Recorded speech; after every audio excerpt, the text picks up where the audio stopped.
How about now? Can you hear me? Hey, nice. All right. All right, epic. Very, very good. You can still hear me, right? I just changed one more setting. Make it a little nicer sounding. Can you still hear me?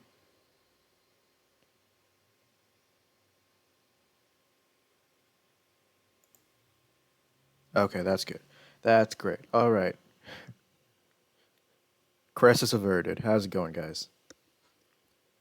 Today, we are going to be working on the fishing mechanic in Lure. So, we got a very epic model from Mr. Neat Crown in our Discord server. He's one of our developers. And here it is.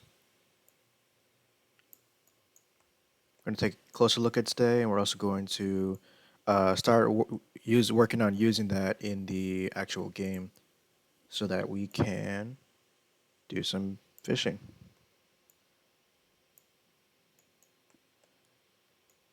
Let me just make sure I'm looking at this properly. And yep, there's the crank right there. Why is this on top of everything? It's weird. Disable it for now.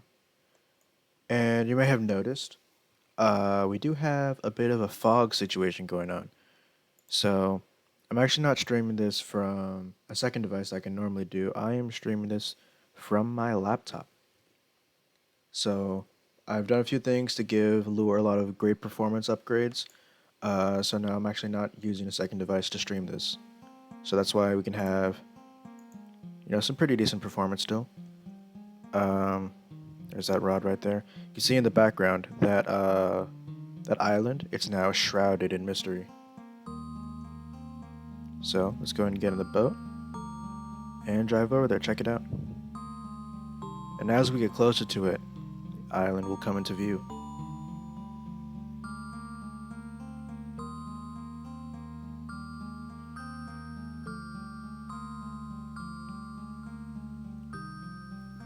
So this is the very preliminary, old-timey kind of fog that people would use in the old days, The stuff that basically is just the same as render distance, to where if it's too far away, it basically does... Oh, well, found a glitch. That's not supposed to happen.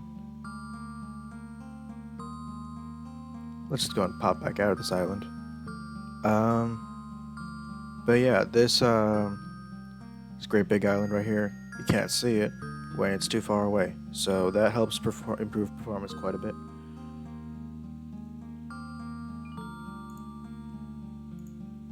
So let's go ahead and get back in the boat.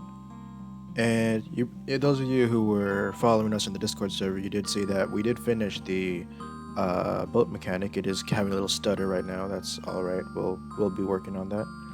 But another thing that is pretty exciting is when you pull out the rod and you cast it, charge it up, and let go. I am unable to look around now. This is so that you're looking in one place, you're waiting until your line gets tugged, and then you can right click to reel it in. We haven't put in the logic yet to actually make that happen, but that's what we're gonna work on today.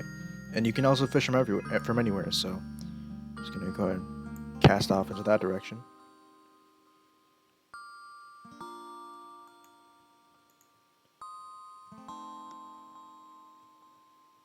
Let's go ahead and walk over to Chat Island again, or so rather boat over to Chat Island. See what we're working with.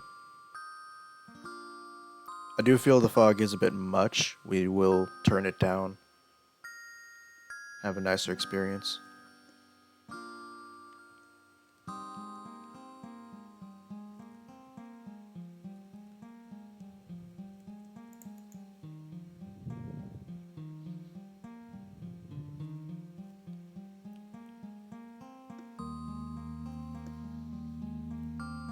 What if I don't show you my rod, Kiro? What then?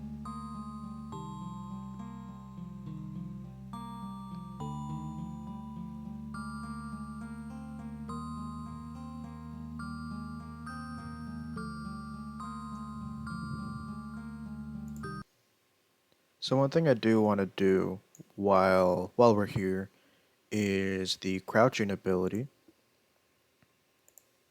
If I can just, there we go. Currently we have the crouching ability. It just lowers your speed. It doesn't do anything else.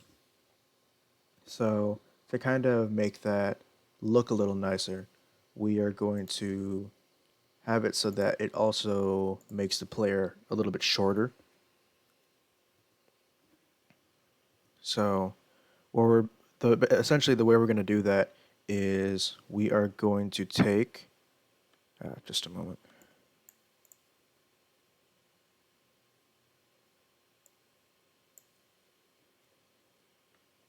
We're going to take the scale value and just turn that down. So right there, that scale value, we're going to turn that down to, let's call it, well, first let's go ahead and make sure that's on the player. Turn the scale to like 0.5. So when you do that and you play the game, the player is considerably shorter. So basically what we do is when you're holding crouch, you're down here. When you let go of crouch, you're going to be back up again. Let's go ahead and put the player back to 1.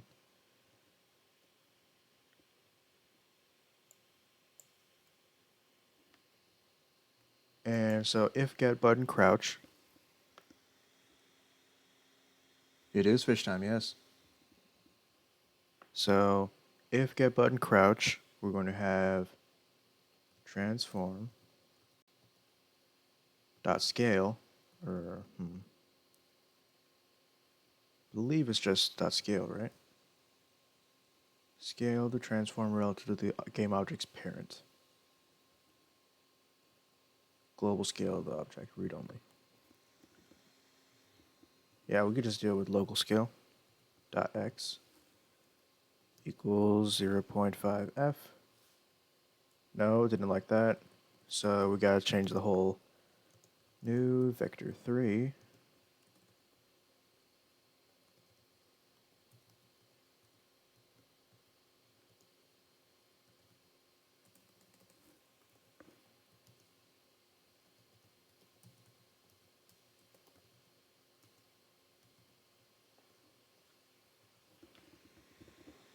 Future reference, you should ping when you start streaming instead of 10 minutes before. Yeah, that's probably for the best.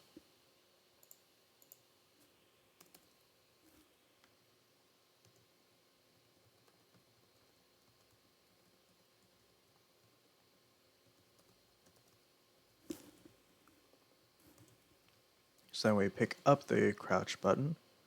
We are going to set the local scale to new vector 3, transform dot local scale x, transform local scale y, transform local scale z, and then we just need to change this to 1 because that's the default.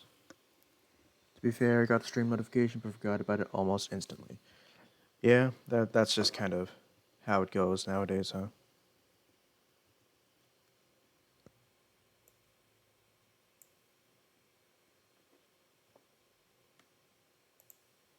Okay, so now we can run the game. And if we crouch, we're going to shrink down. If we let go, we'll pop back up.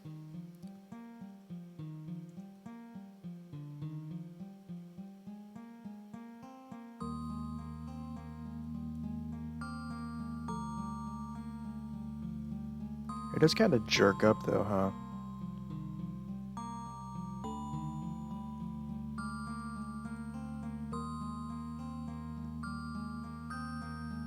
That definitely does look a lot better than how it was before though. It really gives off the vibe of sneaking around.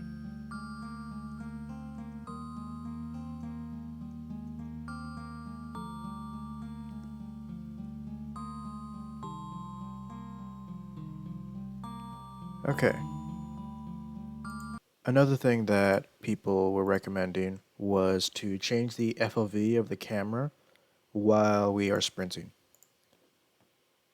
So the way we want to do that is we can access the camera's field of view through here.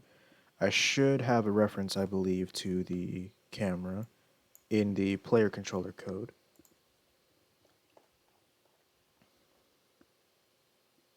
Yeah, public camera cam. So the call for that is just cam. So if get button sprint, we're going to call cam dot field of view, and we do want to experiment with this a bit first. So let's actually we'll leave it how it is. Let's go ahead and see what kind of field of view we want to work with. I don't know why that keeps happening, that little blue thing in the boat. So we're going to look at this screen right here. We're going to look at the FOV.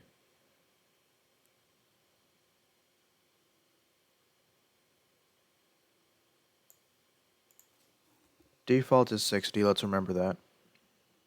So when we're going fast, we definitely want the FOV to be a bit higher, right? Is that generally how it goes? Have the FOV be a bit higher? Let's call it 80.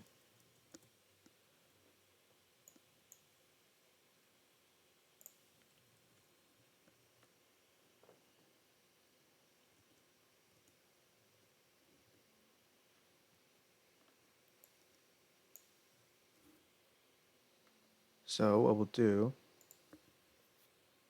is, well, let's have it so that as long as the player is moving forward. So if, I believe the input.get axis is vertical, if that is greater than 0, we'll have cam.field of view equals 80. And otherwise, just have the cam be 60. And again, this is all just some cleanup stuff before we actually work on the big kahuna, the fishing reel. FOV bumped up about 10. I turned it up to 20 more. Let's see how that looks. So if I hold shift and move forward,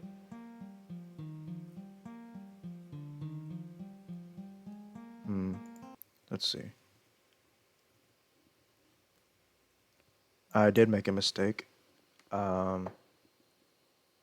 don't actually need this here. We just want to set it to 60 as long as the player is not sprinting. So we can get rid of all of this. And we can put that here instead. But yeah, I did move it up about 20 degrees rather than 10. Hopefully that does still look fine.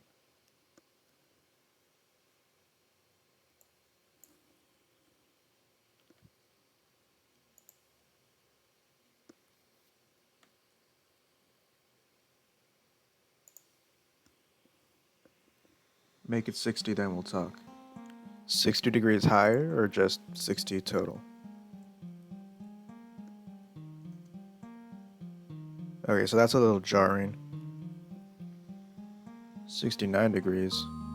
Well, we'll take a look at that. We'll see how that looks. Okay, so as you can see, it does kind of just pop. We want that to be more of a smooth transition. So what we'll do is go back to the code real quick. If input.getAxis vertical is greater than 0, inside that we'll put if cam.field of view is less than 80,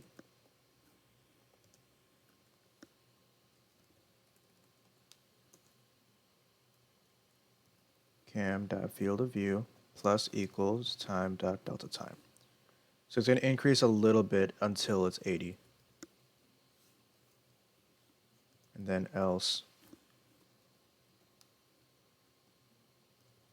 just set it to 80. And that way if it somehow goes above, we'll just stop it from going above. It'll just go back down to 80. So this is the transfer up. This is not the transfer down. So we'll have to take a look at both of those real quick.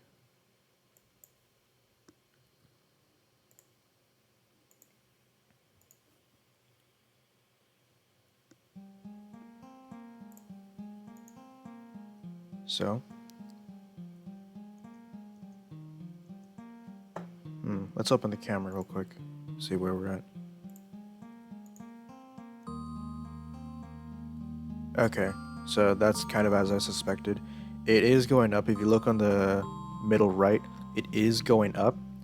The problem is that it's going up really slowly, so we need to increase that just a bit.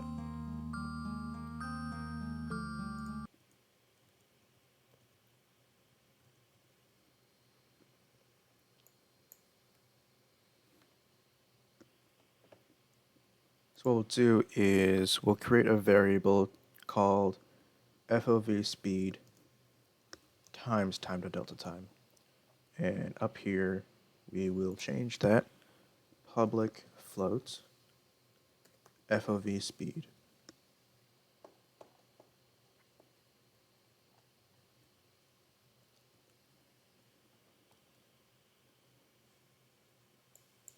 And we do want that to be relatively quick. So we'll go over to the player, FOV speed, let's call it about 20.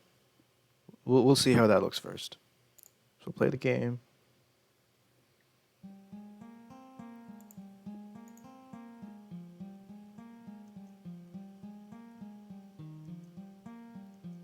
That definitely looks a lot more natural.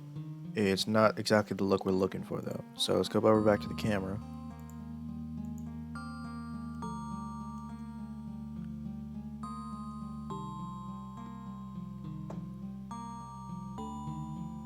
So as you're running, it kind of looks like the screen is warping. We want that to happen a bit quicker. I was about to ask if you could determine FOV increase speed, but you answered my question.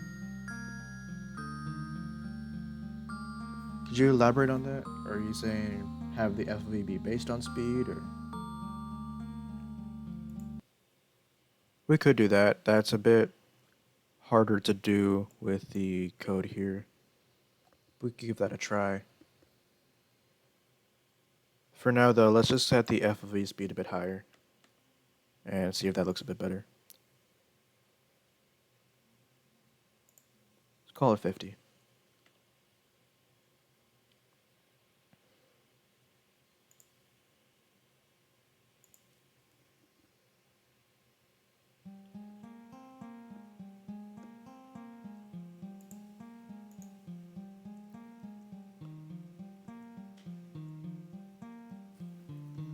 Manage speed at which FOV increases when sprinting. Yes, that's what we're doing right now. So that already looks so much better when you start sprinting. The camera just zooms out a little bit, so that shows you a bit more what you're looking at. Oh, we do parkour and floor. Make a level editor mode so that, people can make levels like that where you do parkour. Jump around the little thing there. It's actually really easy. I haven't missed that a single time. That's really easy. Well, anyway. I think that's a decent speed to do it. We'll take a look at some more values, but first of all, let's go ahead and implement the same thing towards bringing the FOV back down to 60. So, if cam.fieldofview is greater than 60,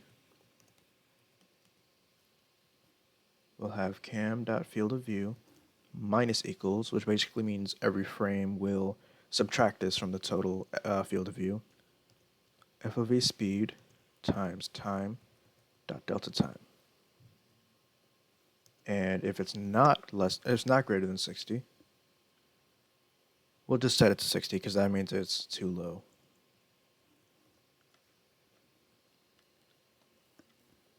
And that should be the FOV animations basically done.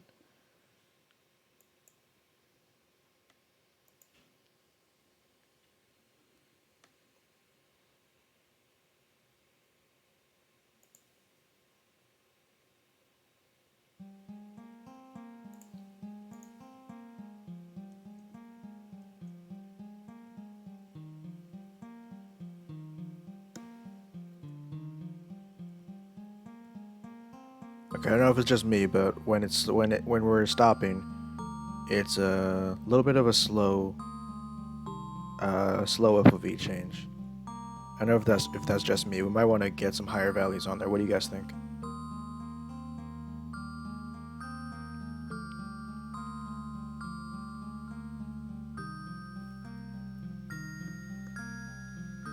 Speed 60? Yeah, let's go for it.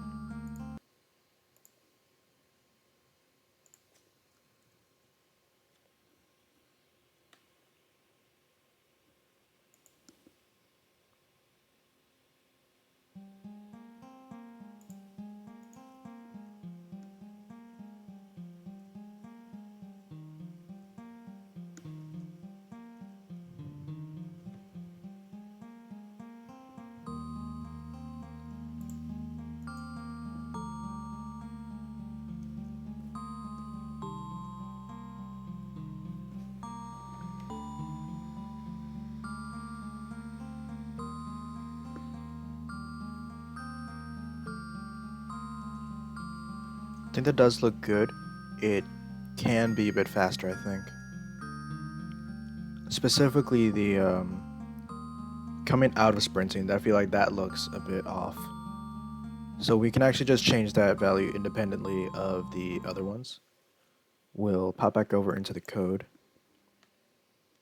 and instead of just FOV speed times time delta time, we'll do 1.5 times the FOV speed. So it's gonna be a bit quicker coming out of it than going into it, which I think makes a bit more sense. And I don't want to spend too much extra time on this. We will get back to the fishing mechanic because that's pretty important to get working.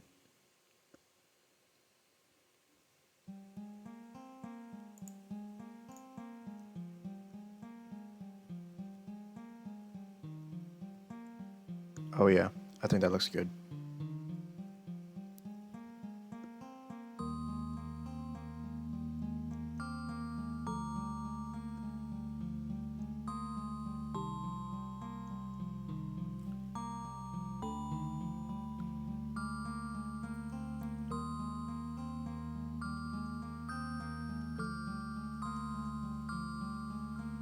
Yeah, that looks really good. Yeah, bringing these things onto it definitely makes the movement look a lot better. So if you saw it says you must exit play mode to save the scene, that's because Control is the crouch button and S is to go backwards, but pressing Control S saves the project. So yeah, that's really annoying. I suppose I could remap that, but yeah, who has the time?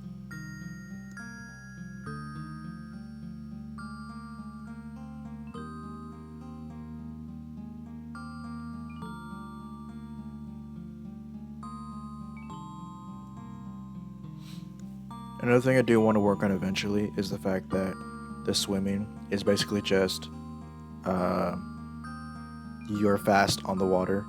It's just basically you're walking on water, but you're like about knee deep in the water, and you can also submerge, but there's just a force pushing you back up slowly. I want to work on that a lot more. Get some animations in there for surfacing, diving, etc. But again, that's not really the point of today's stream.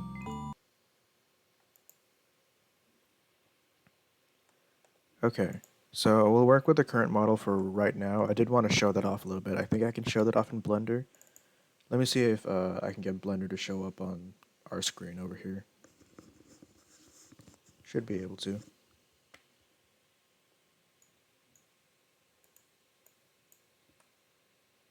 Can you guys see that, or you guys should be able to see Blender?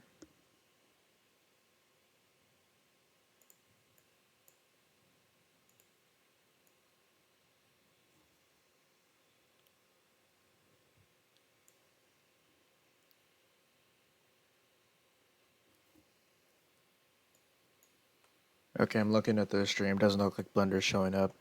But it's okay. I think instead it's better to just show it um, in the actual game. Yeah, negative. Yeah, that's fine. We'll just go ahead and bring it into the scene. I just suppose it's better to show it in the actual environment rather than in a gray space. So this will be better this way. So as you can see, well, maybe you can't see, it's a little small on the screen. This is different from all the other objects. Instead of just a cube, it's like a package, and that's exactly what it is. It's a prefab. When you drag a model onto it, it's called a prefab. So it has all the same properties all the time. We don't want that, so we're gonna right-click it, prefab, unpack completely. So now it's just a regular object. We can copy paste it if we want to, but that's not really what we want. We just need one fishing rod in the world. We don't need too many fishing rods. So you can bring it up. Gonna rotate it.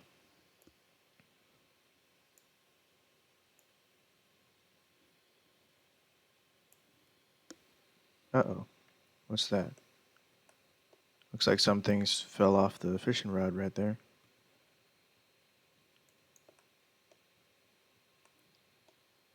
So what we'll do is 90 rotation. Is that right? And 90. 90 on this side.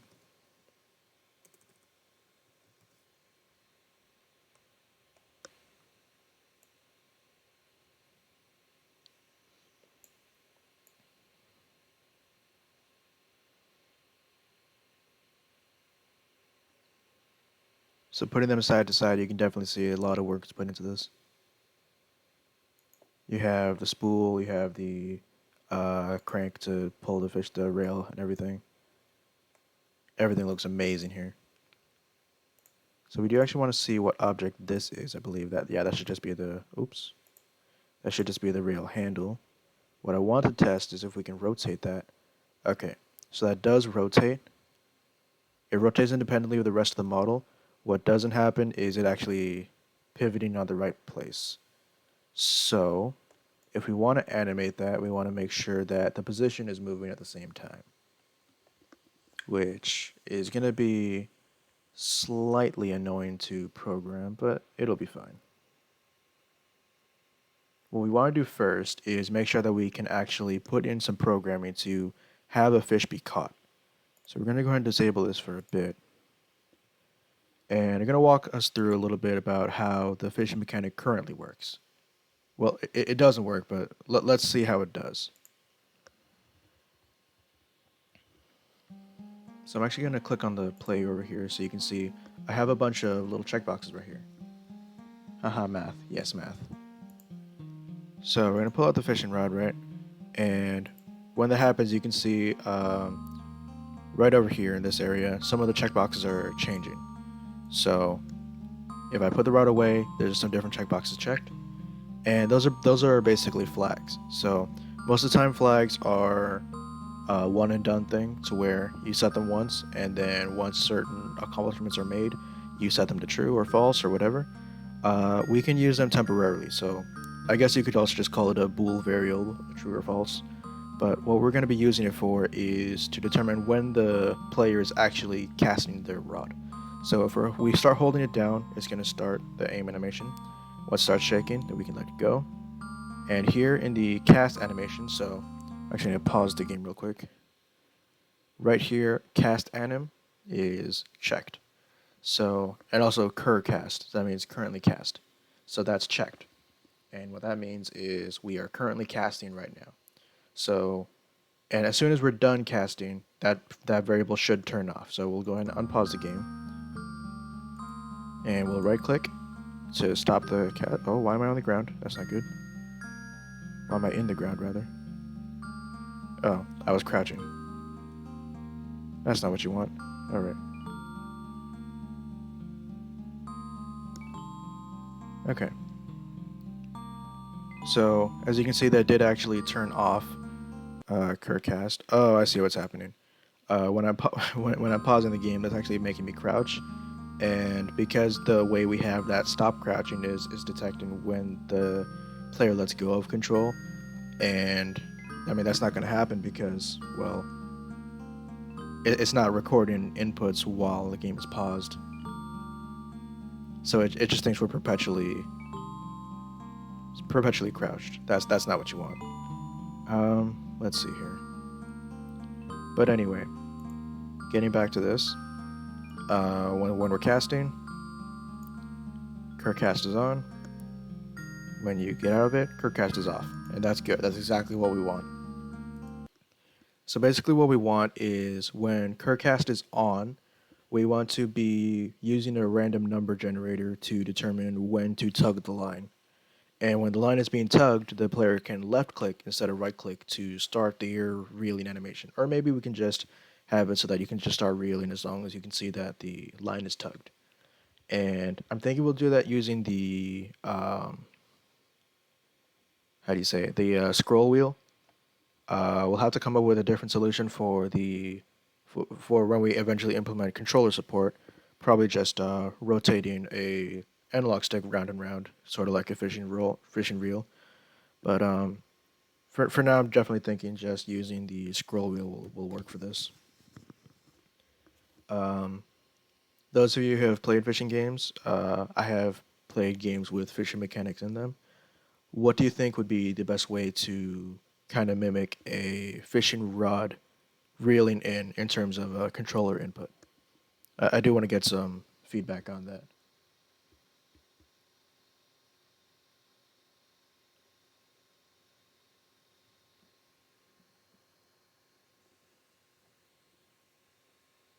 Left trigger? Would that just be holding it down or?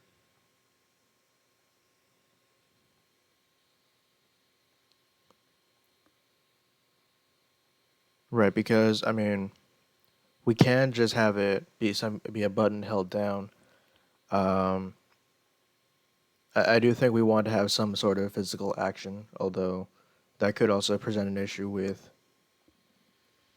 don't have my controller with me, but holding it down. I do have a controller on me. Obviously, I don't have a face cam or anything. You guys can't see it, but see if these uses the right trigger. So is that like pressing it over and over again, like a button mash, or is that just holding it down? I do think there should be some form of physical action you take instead of just holding down a button. Like for the scroll wheel, you have to reel it in physically using the scroll wheel, you know? There should be some sort of equivalent method using the controllers.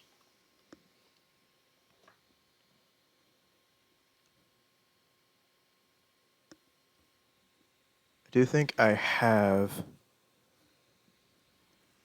holding will be better for reeling in. It's a difficult fish button mash or kick in or something. Right, yeah, so while you're scrolling or while you're doing some kind of well, yeah, if you just hold it and then you have to mash something to yeah, those both make a lot of sense, yeah. All right. Yeah, we'll go with that. So let's go ahead and get back over into our code. And what we're going to do is be using the game manager. So I don't think I've shown you guys this. We have the game manager. It's not really fish goes left, push left, stick right. Well, you're not going to really be seeing the fish. You know, it's not really going to be a zoom in or anything.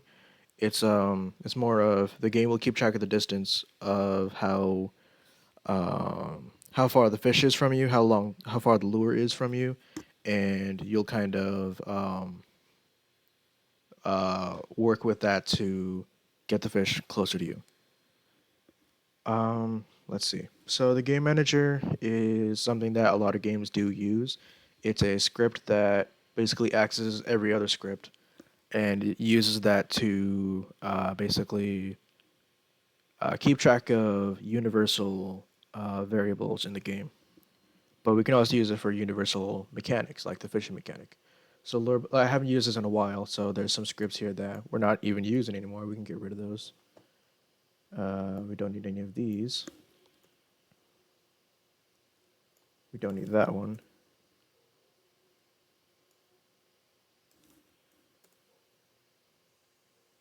You guys can just watch me brutally rip apart my code right now. It's not even a lot of code on here.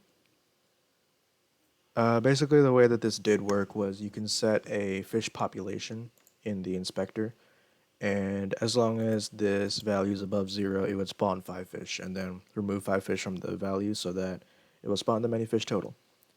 So that was spawning 5 fish at a time. That's one of the reasons the game was very laggy in the initial stages. If you look back at the recordings in the Discord archive, there a lot of them are very low frame rate, very low quality, and that's mainly because we were spawning thousands of fish at once, just for demonstrations and everything. But again, we don't really need these anymore, so we'll go ahead and remove them. And we're basically going to be starting fresh right here.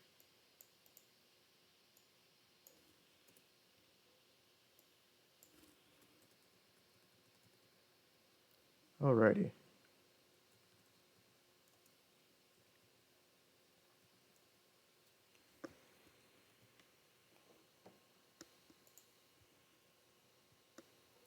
So let's actually go ahead and go back to the game and make sure that that didn't mess with anything on the inspector side of things.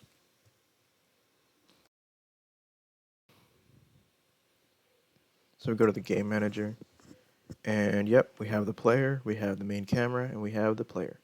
So the player controller, rather, that's actually in the script. So what that means is when we're over here, we can access all the variables of the player controller. So we go to the player controller script. The variable we're looking for is the one that tells us whether or not we're casting. So curcast, that's the one we want, is curcast. So we go into the game manager real quick, and we'll get in void update if player controller dot curcast is true, and then we'll put some code here. So what we want to do is run a random number generator. So let's go ahead and make a value, a private value, private int for integer, and we'll call that rand. We can't call it rand. You guys come up with the name. No one's gonna see this. So, what's gonna be the name of our randomly generated number variable?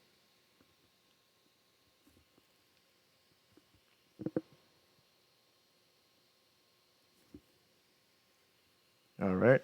Well, Cure was the first to the gun, so well, now we have that there.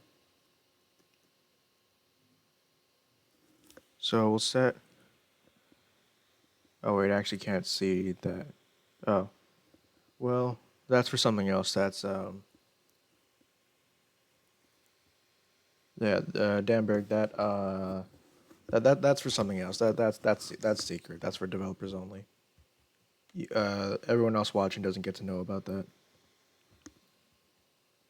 So we'll set this variable to random dot range,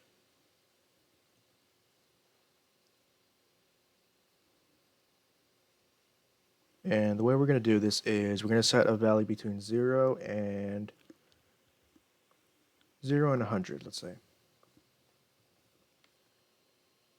So, and then the other thing we're going to do is we're going to debug dot log, and we're going to return the value of balls. And I do actually need to remove some other debug statements because these also return every frame. So we only want to see the value of this right here. Should be everything. So if we go back to the game, what you're going to look at is down here. There's some red text there right now because there's some unsolved errors that I need to work on. But they're not critical errors. They're not going to stop the game from running. So for now, they're non-vital. So you're going to look down here where there was red text, and you're going to see a number. And it's going to be generating a different number every frame, as long as we're casting. So right now it's, okay. So we're going to cast real quick. And there you can see it's generating a bunch of different numbers. I see 25, I see 99, I see 83, I see 21, I see 69, and yeah, it's just generating a different number every frame. So, well, actually, I do have a higher frame rate display than is streaming. So you guys might not see every number here, but it should be showing you a lot of different numbers in the bottom left corner. Just very bottom left. And we can use that to determine when the player should be catching a fish. So let's go ahead and stop this. Let's go back in the code, and that was just to make sure that was working properly.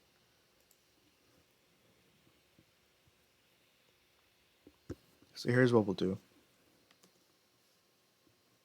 I definitely think 0 to 100 is too small a range. Let's maybe go for 0 to 500. And how much do you think should be the chance to catch one of these fish? Or rather, every frame, what's the chance that the player has a fish on the line? So if you think in terms of frames, one frame is 1/60th of a second. So there's 60 frames every second in the ideal scenario. The chance is 60, as in 60%, because that would mean the player would catch a fish basically immediately after casting the line.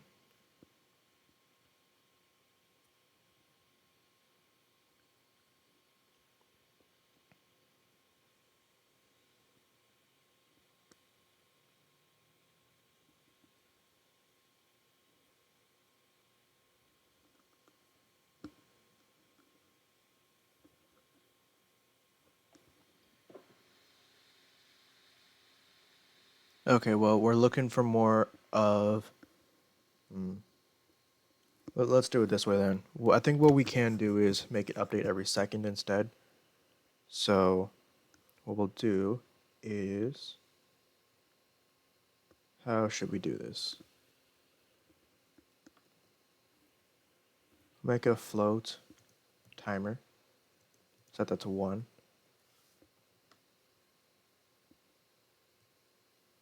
No, we can't put it there, huh?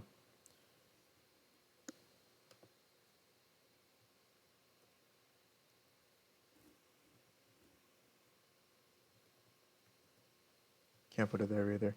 Alright, now we gotta do this in terms of frames. Okay, so let's do it this way, right? Um,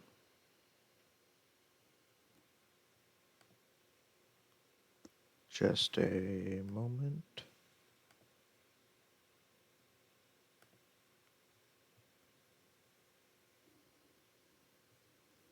You guys should be able to see that. My calculator should be on screen. Let's move that around a little bit. So what we'll do is every frame will have a 0.1% chance. So that's not as in like times 100, 10% chance, no. That's every frame you have a 0.1%. So that way, over the course of 1 second times 60, you have a 6% chance of something being on the line. And then that way, after, let's say, 5 seconds, 30%. So that's going to keep going up, you know? The chance of a fish being on the line, well, the chance doesn't increase, but the probability that something has gotten on the line is going to be much higher compared to, you know, because if we put it super high, that's running 60 times every single second. So we want to make that relatively low so the player actually has to wait for a bit before they do so. We could make it even lower, call it, let's say, 0.05, and then that way, after 1 second, there's a 3% chance. You see where I'm getting with this? It's that way the player will be waiting at least a couple seconds before something gets on the line. And obviously this will be different later on depending on the species of fish. Right now, the only fish we have is this one right here.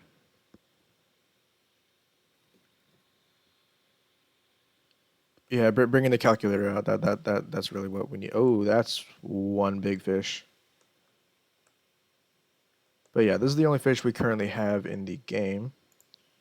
I don't think he has a name. Okay, you guys name the fish.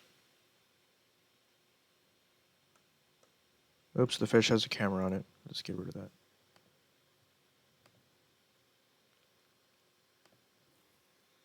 Pablo. Sure. The fish's name is Pablo. Get rid of the camera, get rid of the light. Pablo. So see this here, this is the only fish in the game. This little goldfish looking thing. So we only have one type of fish in the game, so that's not gonna be exactly we're not gonna be going into all that right now, but the fact that we do have that here is it's good, you know? That's what we need. So let's bring that back over here. So if we want it to be a 0.05% chance, let's see here. Well, let's get the calculator back out. So we need that. 1 divided by 0.05 is 20. But again, it's not a 0.05 as in that's the probability. That's the 0.05 as in the percentage. So we also need to divide by, or rather multiply by 100. So it's out of 2,000. So over here, random range between 0 and 2,000. And what's the 1 in 2,000 number, guys? What number is that? Between 0 and 2,000, what's the one number that makes it so that you catch a fish? I think I have some guesses about what you guys are going to say. 60. That's not what I expected at all.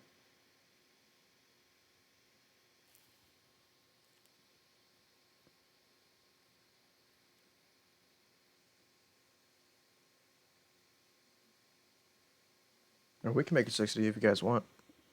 That's just kind of not what I was expecting there. Oh, is my calculator in the way? That's my bad. Let's move it out of the way. Okay, 60 works. So if balls equals 60, going to have a 487. That works too. Public bool called tug.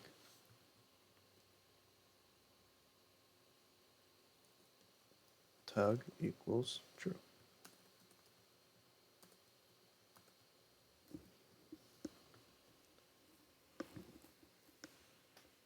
So now instead of displaying the actual value, we're going to be displaying the value of this right here of tug.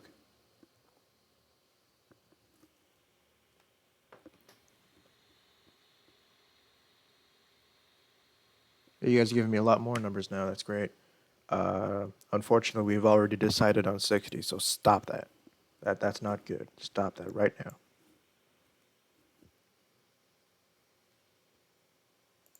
So it's going to reload our scripts real quick.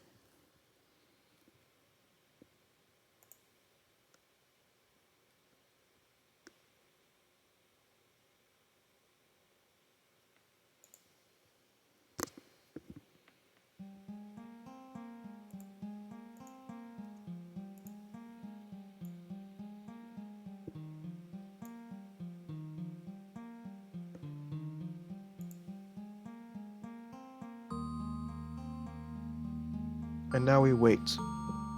At some point, instead of saying whatever it says here, it's going to say true.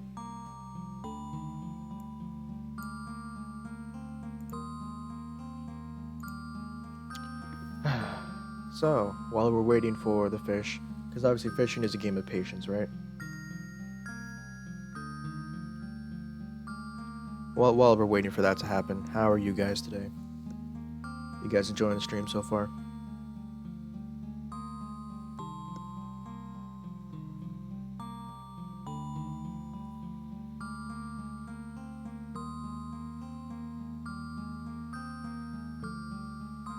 It's a bit longer than I thought, huh?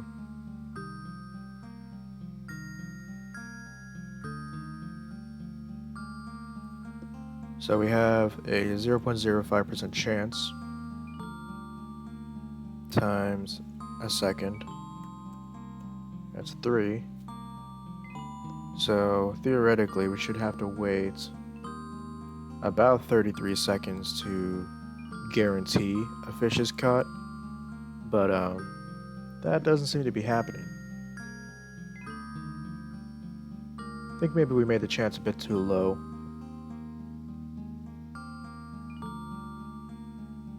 Because obviously, while things work in theory... Oh, hey, look, it says true. You see? You see? Yeah, we just have to be patient. There it is. It says true. So, we caught a fish. Hooray. We did it, guys. Oh, look, it happened twice. 26 and 28. That means it happened 2 times. It happened on both of these frames. The ball's value was 60. So, now we have a way for the player to be, in a way, delayed in terms of, you know, when they catch a fish. Okay? So now what we want to do is take that value, the tug value of true, and we want to translate that into when the player is able to tug the line. So actually, let me actually switch back over to the game view real quick. What we need to do is go into the project settings, and this should still be appearing. It doesn't look like it is. That's unfortunate. Go into the input manager, and we need an axis for the mouse wheel, the mouse scroll wheel. And it does look like it's already in there, but I'm going to rename it to reel instead.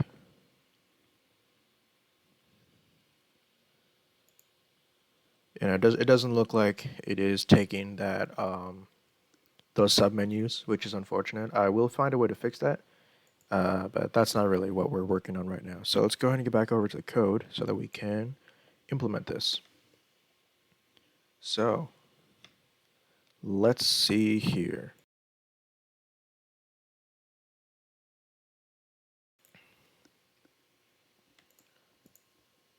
So we have the public bool value of tug. Let's get back into our player controller over here. And let's see.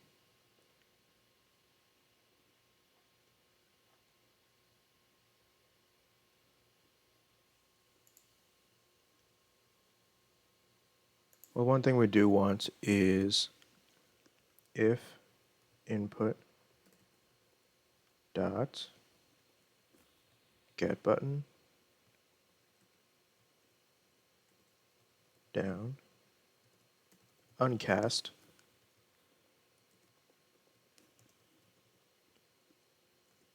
tug equals false. And we want this because when the player right clicks instead of left clicking, that means they're putting their rod away, or they're getting out of the state where they are casting their line.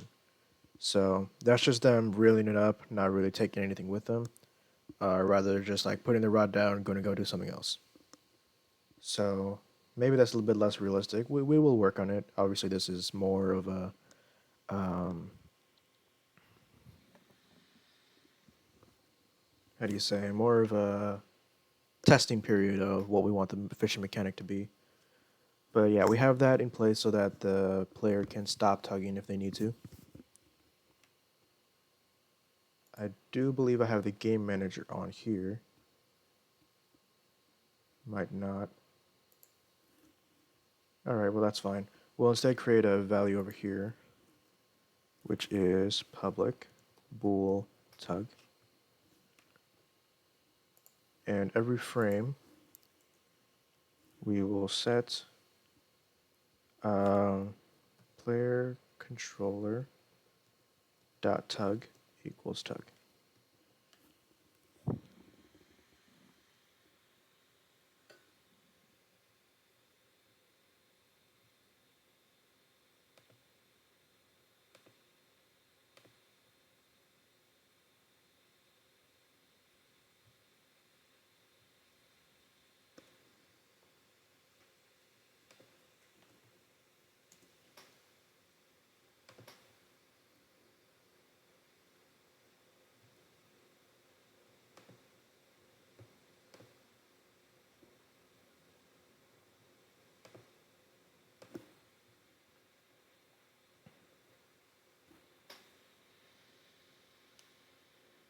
Hey, I'm fixing that. Give me a second, guys.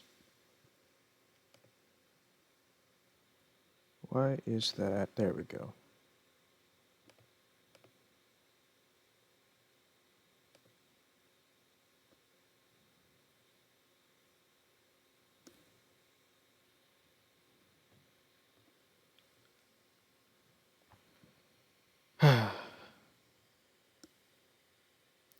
Well, hey, that's good, right? You know, if we're getting bots in the chat, that means that we're actually big enough for people to think they're gonna get some people scammed here. That's funny. This never happened to me before. At least I don't think it has. Make me famous, yeah. Man, that's really funny. I do want to I do want to set up auto mod to do stuff like that, as well as make sure the developers who do watch the streams are uh, set as moderators so they can handle stuff like that. But I mean, again, we'll be working on stuff. This is pretty new for all of us.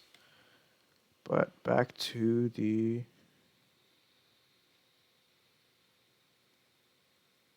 hmm. Or they think we're desperate. Yeah, that too. So back over here, right? So player controller.tug equals tug. That just makes it so that the values between these two are consistent. So as soon as the tug is true over here, the tug will also be true for the player controller. So go over here and we'll start a new if statement. Let's make some, I don't know why that has two spaces there. This is very messy. This is very much spaghetti code. I need to clean it up a bit, but you know, it's fine for now, as long as it's functional. If tug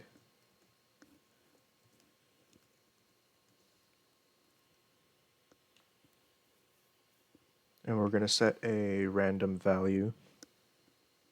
We'll call it public float fish distance, or fish dist for short.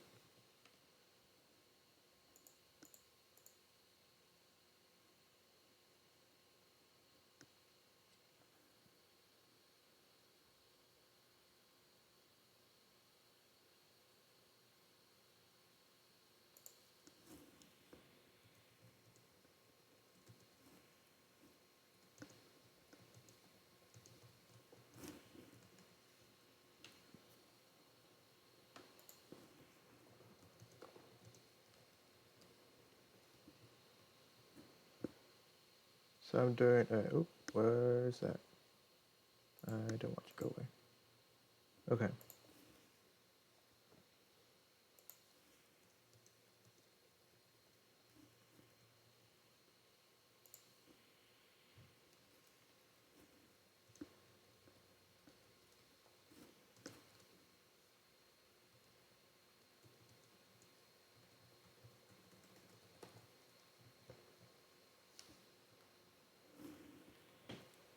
Okay, and what we want to do here is we're setting the distance of the fish. We're going to set that to a random range between, well, okay. Those of you who have been fishing, how far away in let's call it feet. How far away in feet would that be? Had you muted by accident for the past 20 minutes? What did I miss? That's fine, man. It's like that's a bit of echoing back to how how the stream started.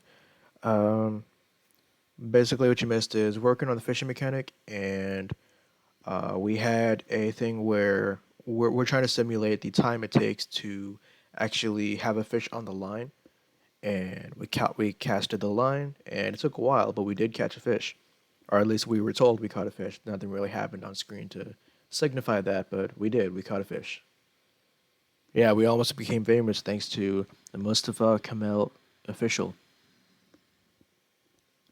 Very cool dude. Talk with him every Saturday. But yeah, so fish test. What we're doing here is when the tug. I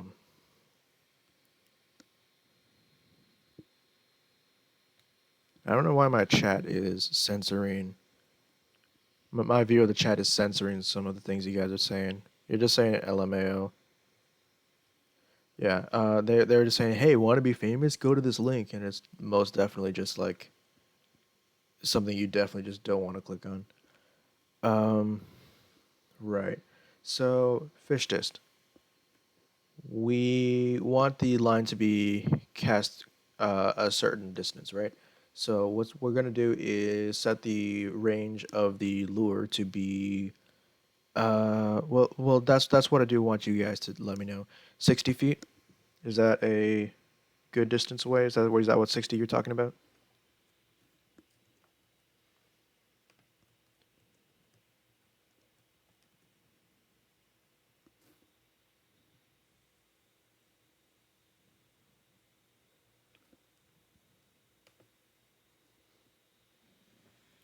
Ah, gotcha. Okay. So random range. Okay, is 60 the minimum or the maximum?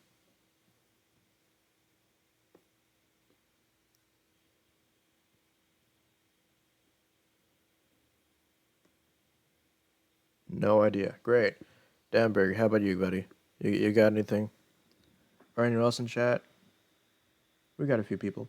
If you guys want to make any suggestions or anything, you guys got any questions about what's going on, I am more than happy to answer any questions or talk about any suggestions you guys have.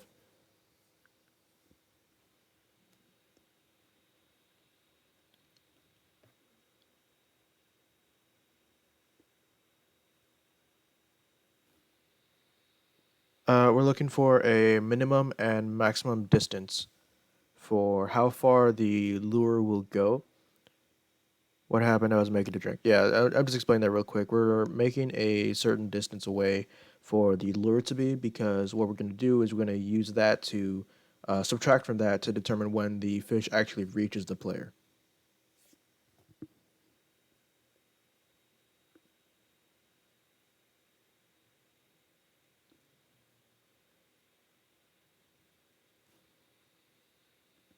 Well, Unity handles the game in meters. I did ask for feet. I'll just convert it myself. But well, whatever you think is best.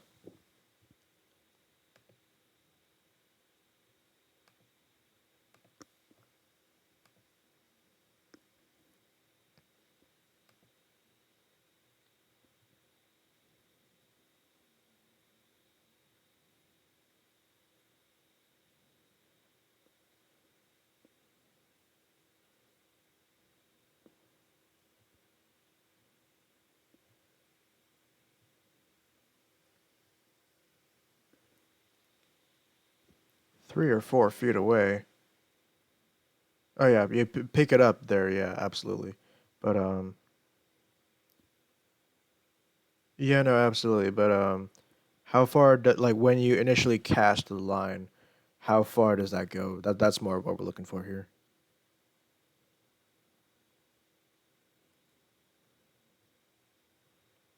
60 meters. I mean, that's a bit farther than 60 feet, Kiro.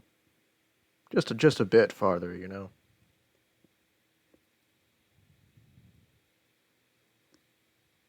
30 to 40 feet. I like that. So what we'll do is 30 feet is about 9.1 meters. So we'll have a range between 9.1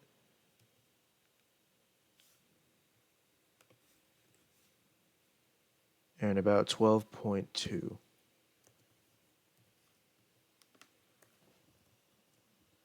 Oh, we gotta set those to F. F in the chat for my coding skill, guys.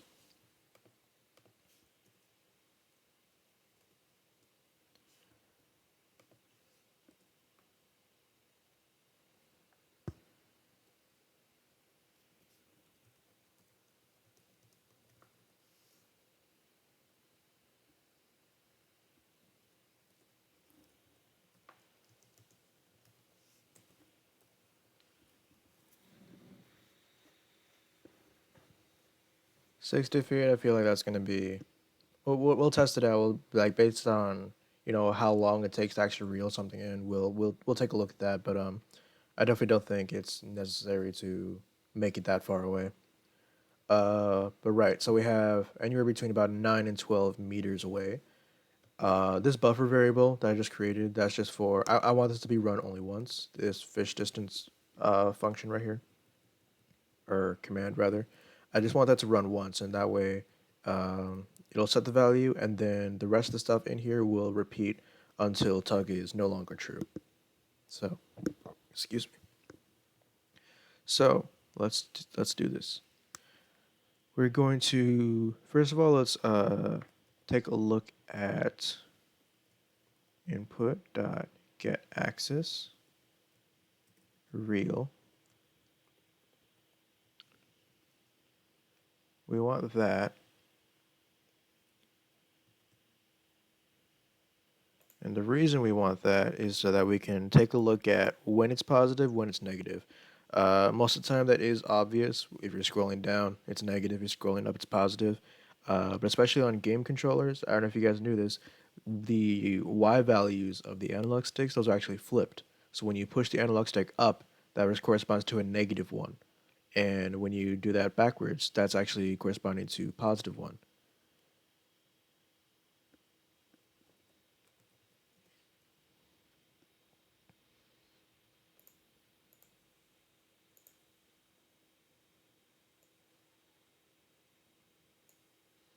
So basically, you have your stick here, and that has the sensor for where the stick is under the controller.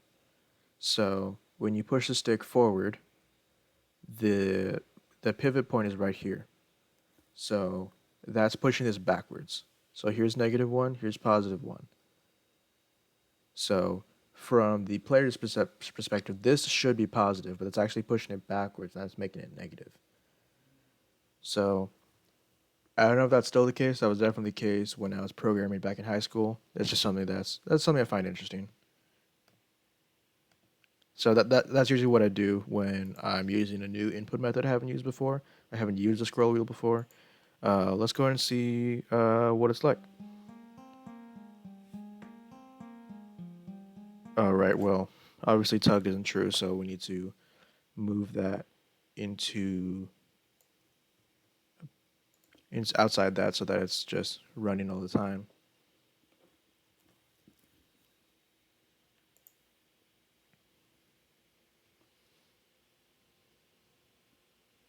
Gonna go ahead and run the game.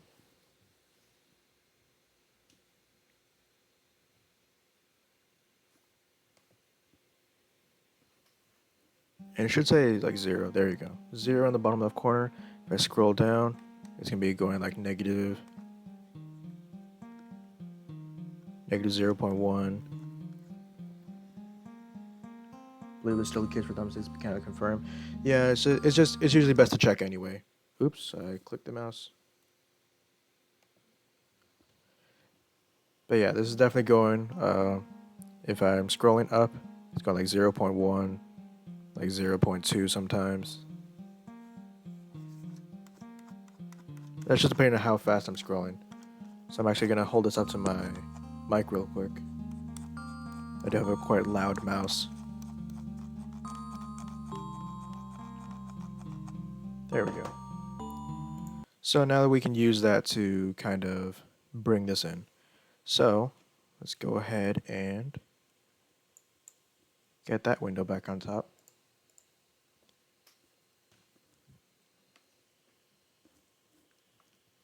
So if input dot get axis real is less than or equal to 0, we're going to do fish dist minus equals input dot get axis real.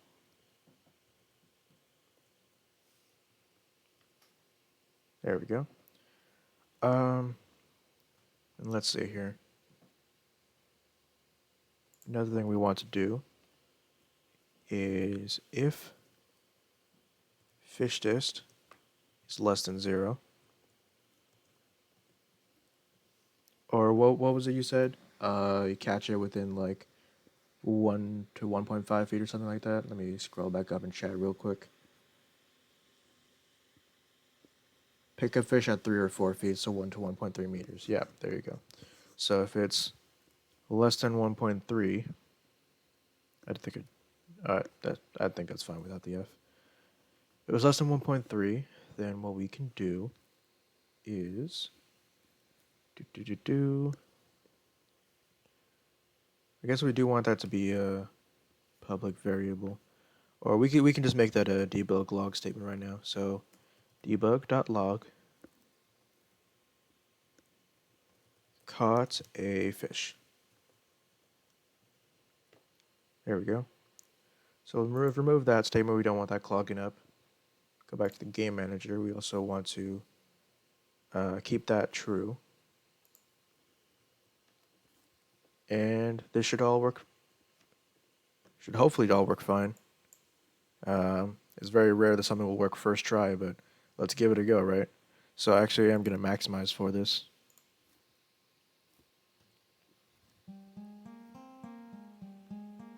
Do let me guys know if you are... Oop, that's getting some lag right there, looks like. Is it? No, looks about fine now. Yeah, no, let's not maximize it then.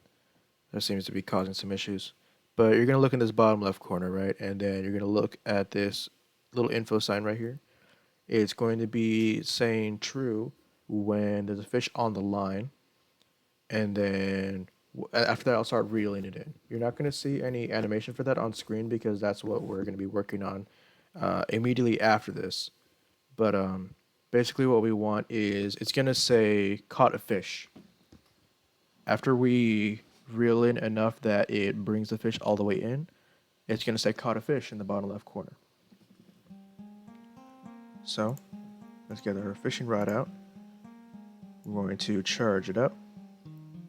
And again, these animations are a placeholder. They're just kind of there. Now we play the waiting game. We want to wait until it says true in the bottom left corner. Now last time this took just about 30 seconds, 30 to 40 seconds. We will probably speed that up later on so that, you know, it's not as repetitive to do. Well, this is a mechanic you're not going to be using too often. It's one of the main mechanics, but at the same time, it's not going to be something you're going to be doing like every second. Well, it's true now, so what we want to do is start reeling in. So I was reeling in on my mouse right now. Don't know if you could hear that. And at some point, it should say caught a fish.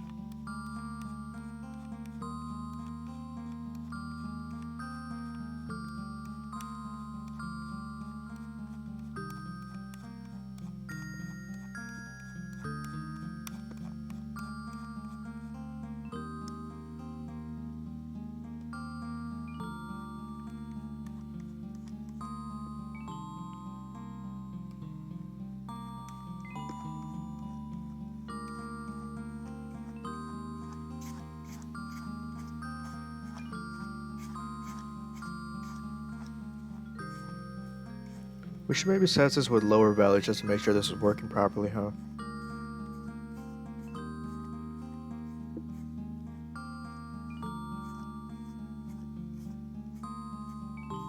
I don't think anyone's gonna be reeling for this long. Yeah, I just accidentally misclicked anyway, so let's get back to the code.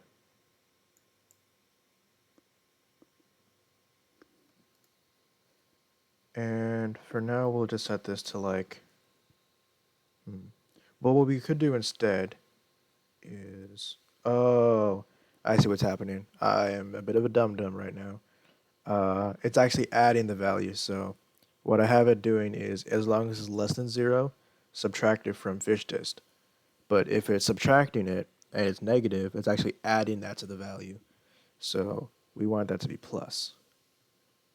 And we will do another test real quick because that's probably well, it's definitely not the only reason that wasn't working, but that's probably one of the main reasons it wasn't working. So let's give that another go right now.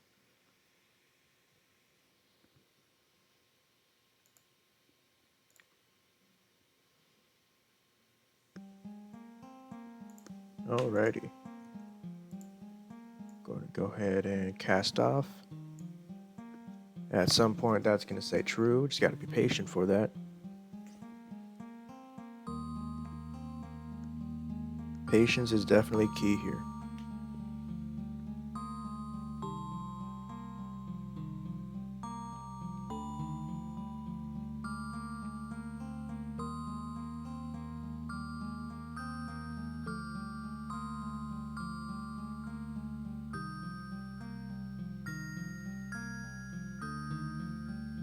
So right, at some point that is going to say true, and then we can start reeling in the fish that we caught.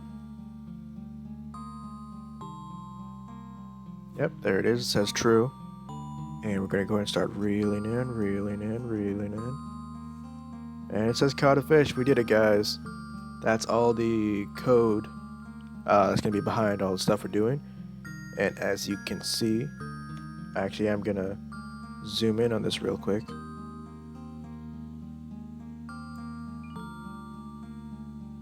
That's not what I want to do. Right here.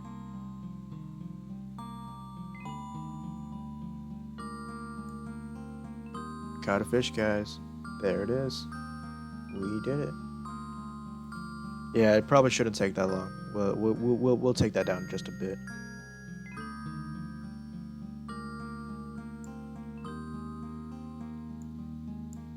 I agree, Denberg. That is sick. And that's working, guys. That's all we need. What we're gonna do now is make it look a bit nicer. You know, what we definitely want that to be. How do you say? We can finally fish in fish game. Yes, that's right, Kiro. People have been waiting for so long. Obviously, that's not. How do you say? The player's not going to see anything for that to be fishing, so we definitely need that to have some kind of in-game, feedback for that happening. Right? So what we want to do first is have an animation for the line being tugged. So let's see here. We'll go onto the main camera. The main camera has the fishing rod here as a child. So when you animate the camera, you can animate the fishing rod independently of its current position. So that way we can do stuff with it while we're animating. So we're going to be animating the main camera to do that. So we're going to go into animation. Going to create a new clip. We're going to call it rod underscore tug.anim. Let's go. Excuse me. All right, we have that. We're going to go ahead and save. And what we want to do is, first of all, get the position of the rod while it is in the current cast. So, cast idle. If we do this real quick, we can see, if we go back to the game view, we can see this is how the rod looks currently when we are waiting for a fish to be caught. So, we're going to take this position. If we turn on preview,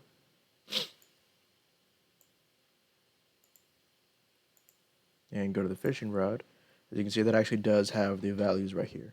All the values you need to get it. So we're going to go ahead and copy over the position. Going to go over to rod.tug, record, and paste the values in.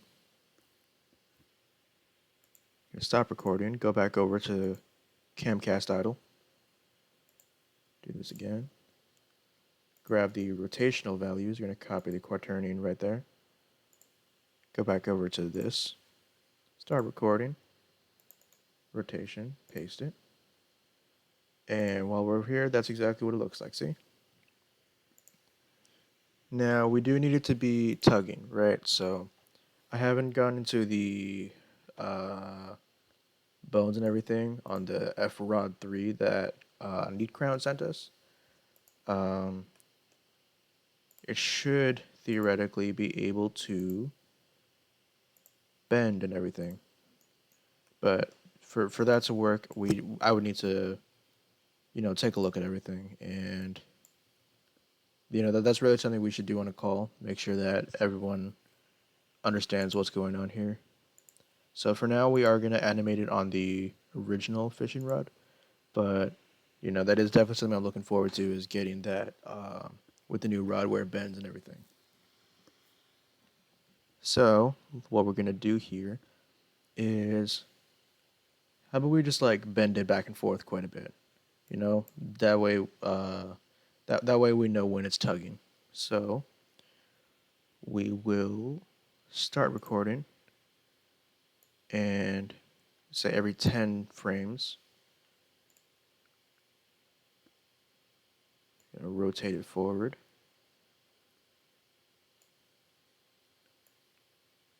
And have the 20 frame.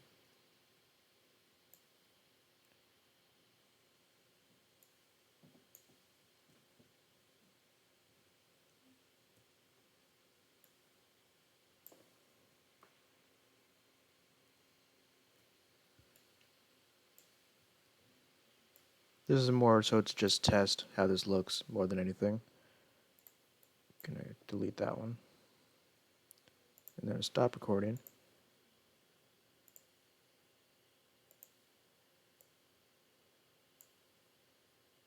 Oh, well, that's not what you want. Paste it onto cam idle. That's unfortunate. That's really not what you want.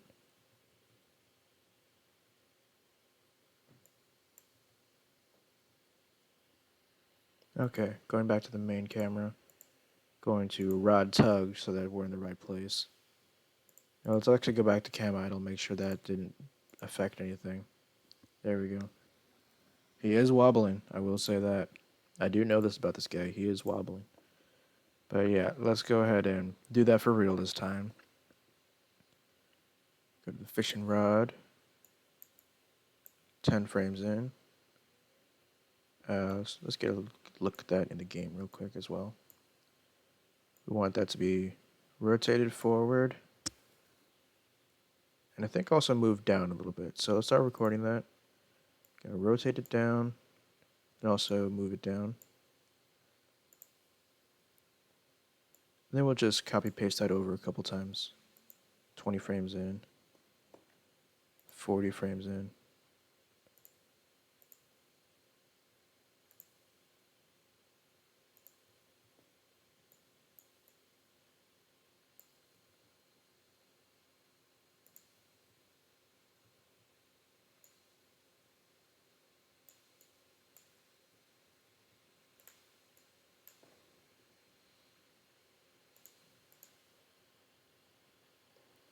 Well, that just looks inappropriate.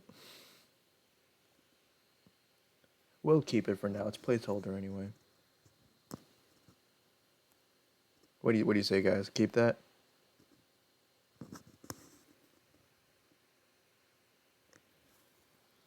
Space out the animations a bit more. I definitely think that would be the way to go here. So what we'll do is, instead of every 10 frames, we'll do it every 20.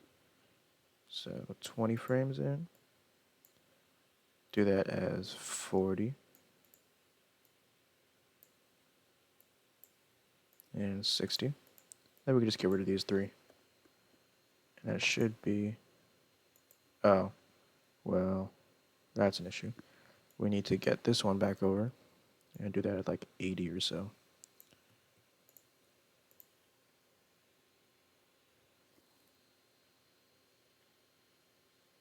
What do you say to that one, guys?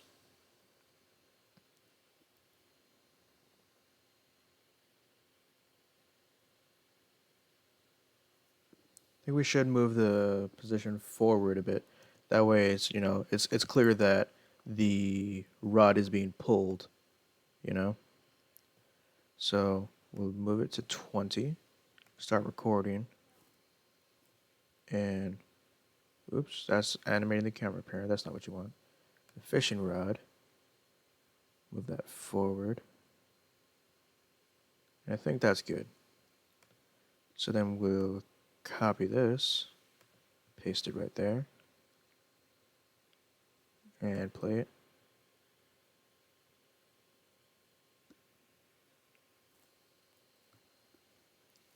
Works for now? Yeah. I don't think this one looks... it's good in a different way to the other one. Because obviously when we have the... okay, if you look at this area right up here, right? The handle is in the same place. Let's actually get that into maximum view real quick. Oh, well, that stopped playing it.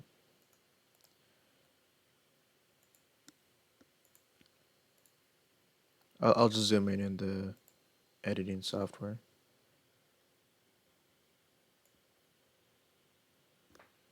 So as you can see in that area, it's the handle is more or less staying in place. And that's good. That's what we want to happen. Because that way it is like if the entire handle stay in the same place and the rest of it, the thinner part of the rod, if that's bending, that's fantastic. That's exactly what we want because that's how a fishing rod works in the first place. So, yeah, I definitely think that works for now. And let's move on with it. So, what we'll do is we'll stop playing that. Get the game view back up here. Now we need to go in the animator. Go to the camera parent. And this is a bit of a mess, but we need rod tug.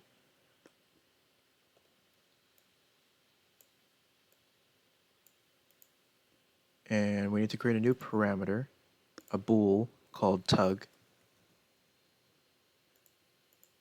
And make a transition from here to there.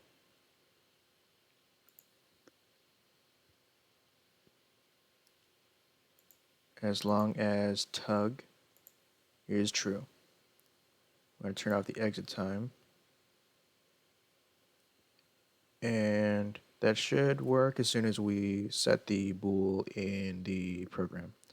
So let's go back to their program real quick.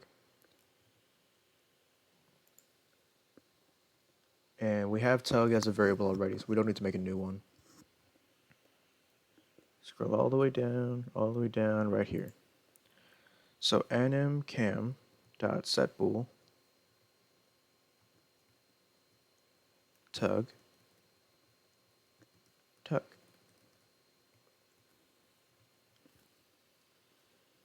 And that way we just know that the tug variable in the animator is the same as the tug variable in the program.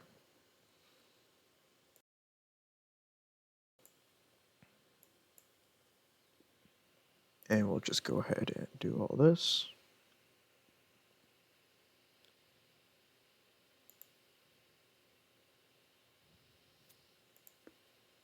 And now, instead of just waiting for it to say true, we should be able to just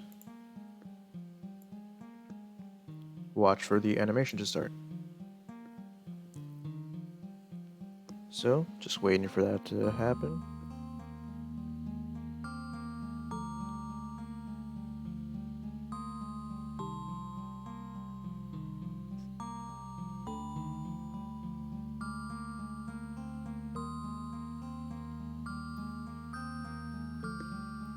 And there we go. As soon as the fish is on the line, the rod starts tugging.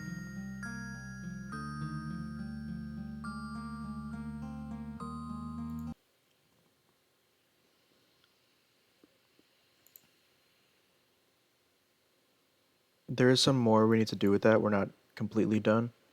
We need to go back up to where that was. And we need to stop the tugging animation when the player starts drawing back the reel.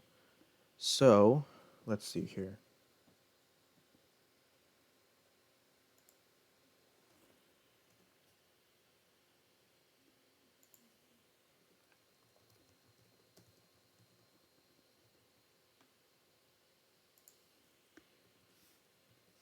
Make a public bool variable called real, as in the player is reeling in. And here we'll set real equals true.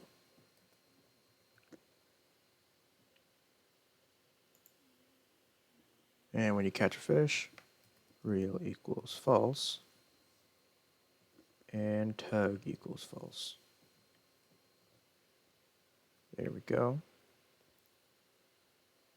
And this buffer loop right here, that's just to make sure that doing this again is possible later on. So that when you finish the fishing the first time, you should be able to do it once more.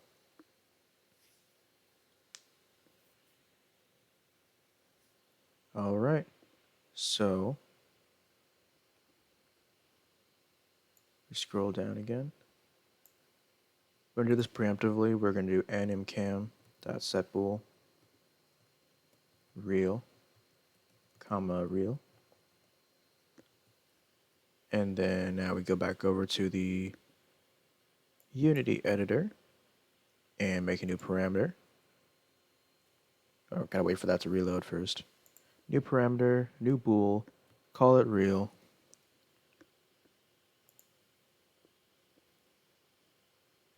And oh, I guess we also do need to make a new animation for that, huh? I'm gonna go to fishing rod, open it up. What we want is the spool, this right here. Now these aren't labeled. I believe Danberg was this you who made this? It is a very good thing. Very very good model. Popular naming convention is to take all the individual parts and give it kind of a hierarchy. So when you're making like a human character, you want everything to start at the spine and then it branches out to the upper arms and all that. For this, it would be more of the same. Just have the base and then, extend it out like that.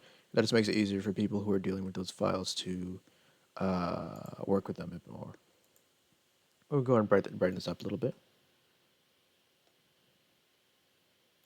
Believe this cylinder is, yep, that's what I thought it was. We want that to be a child of this because then we can actually rotate this, should be able to. And that way it looks like it's rotating the actual spool. So let's actually take a better look at that. I do want to turn this light down a little bit.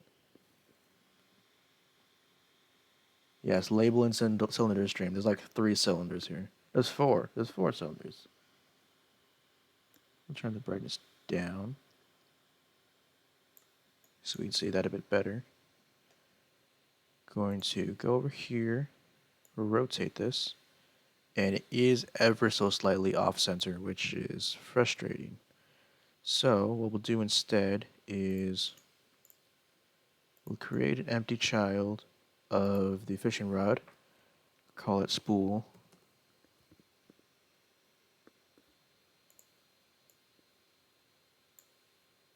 and we'll put all this inside spool. And then if we rotate spool, there we go. Exactly what we want.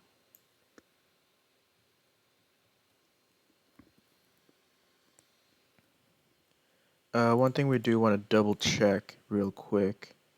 Oops, things are moving around.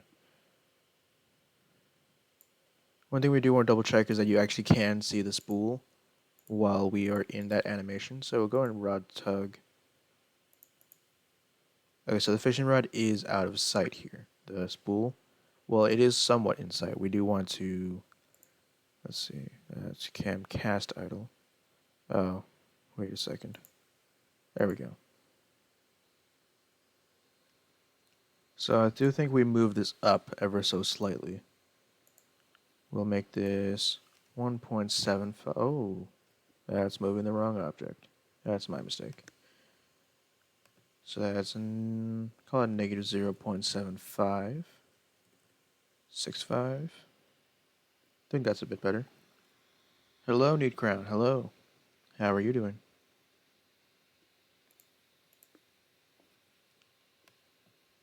We did take a look at your fishing rod model. It does look amazing.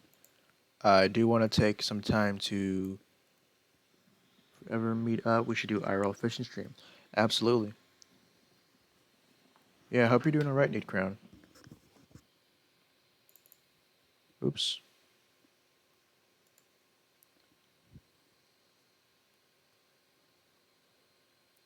So I bring that in here real quick. It does look amazing. I do want to say that right now. It does look amazing. Um, there we do need to make some adjustments to the bone structure, the hierarchy, so that we can use it in game. But I do want to commend you on some really great work here. Like this looks really, really good.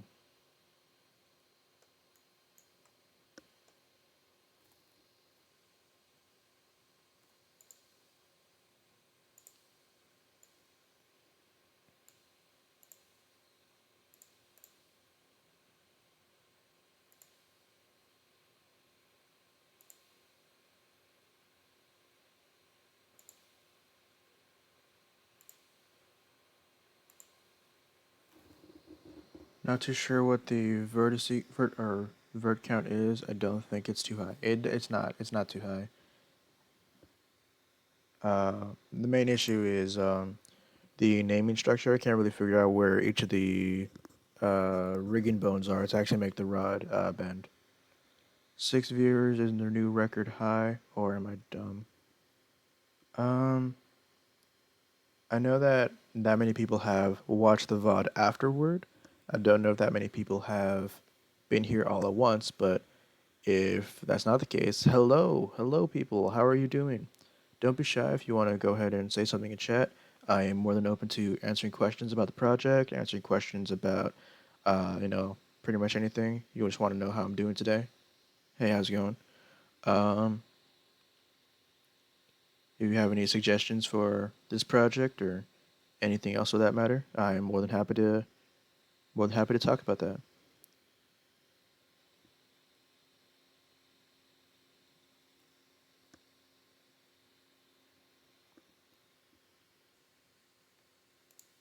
So if we're going back to where is it? Mustafa Kemal Fish is one of them. Yes, that's right. He's trying to get us all famous, you know. He's doing his job.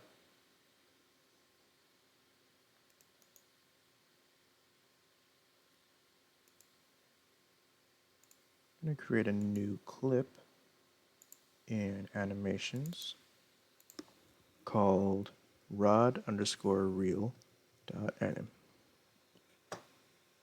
And the first thing we want to do is set the position. And the second thing we want to do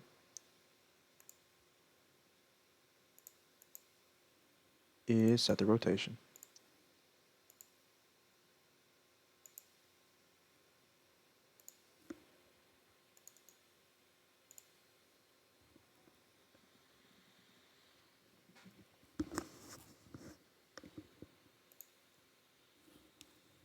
And then this way, what we can do is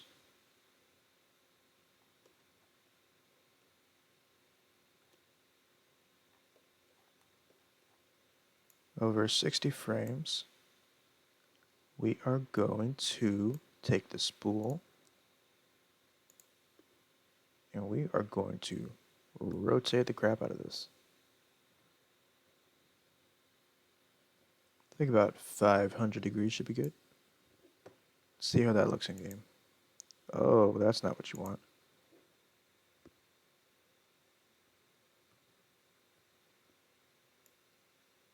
Problem is, that's not what's happening in the engine.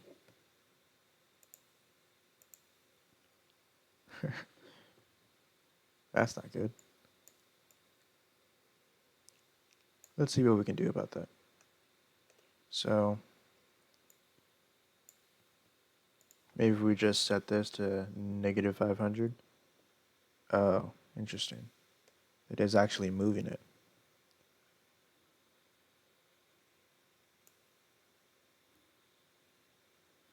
Let's start at times, negative 90.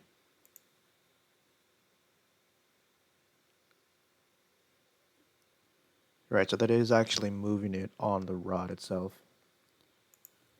Subbing into a bag of Twizzlers right now. Thank you for making us famous, Mustafa Kamal official.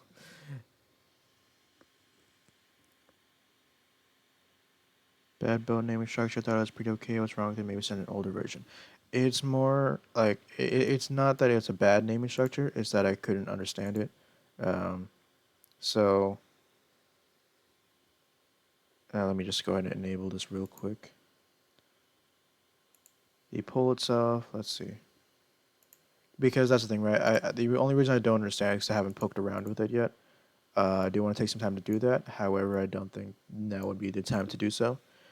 Um, let's see. So you have the arm here.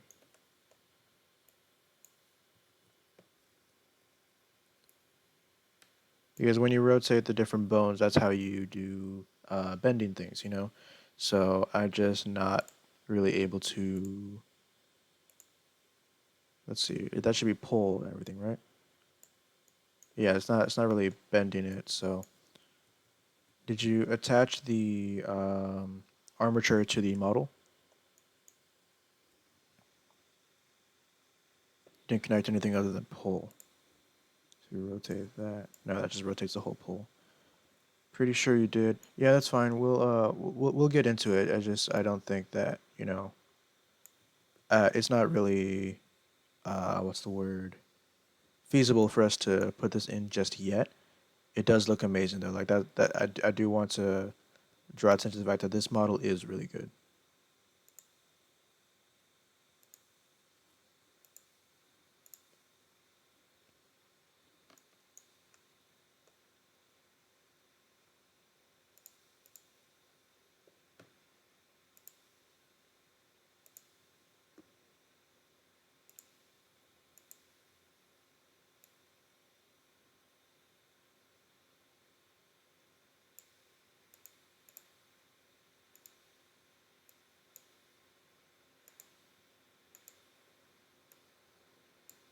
If I just get rid of the position thing, will that? No, that'll just move it down there. Figure out the style we're going for with this game soon. I agree. However, there is also the fact that how do you say? It's not at the same time. It's not it's not that soon that we need to get that out there. Things change in pre-alpha, in alpha, and beta all the time. The entire the entire visual aesthetic of a game can change pretty drastically. Um, but now that we are making more detailed models like that, this is definitely the time where we need to figure out what we're going for. Right now, we do have a more realistic structure. Obviously, now with the low poly, docks and stuff like that, the boat is pretty well made. We do need to get some different textures on there because, I mean, no boat has this weird circle thing in the bottom like that. That's supposed to be like boards across like that. Um, but yeah, right now we do have a more realistic structure, and it is going to be interesting seeing which way we go with that. But what I'm just concerned with is why is this rotating that way? Like here, it's rotating perfectly fine, just in place. It's so weird. Let's get rid of that real quick. Set this to 60. Start recording again.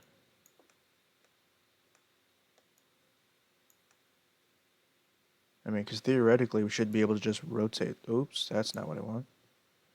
We should be able to just rotate this and it should be fine. Because it seems to be in the same place right here. That's exactly what we want. But then when we play it back, it moves quite a bit. That is clearly not what we did up there, so. If we just remove the position thing that it automatically did, what would that do? That's even worse.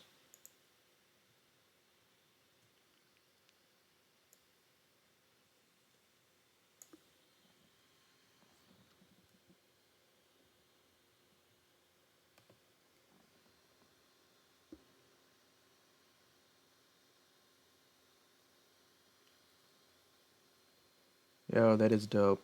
We have 7 people watching. Hello, everyone. Hello, hello. Welcome in. I'm thinking if we rotate it a bit less, it should be less noticeable. So let's go ahead and just get one full rotation in. So negative 360.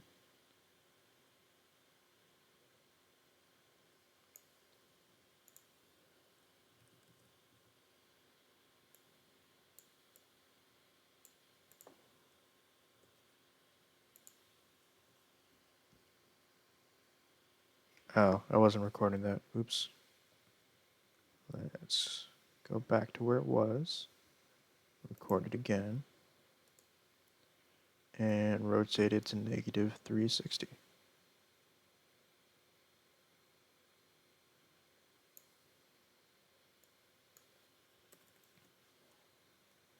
And then if we play this back, yeah, that's actually going around again. I'm not sure what's causing that. That's really weird. So what we'll do is we'll fix that frame by frame. So we'll go to 30.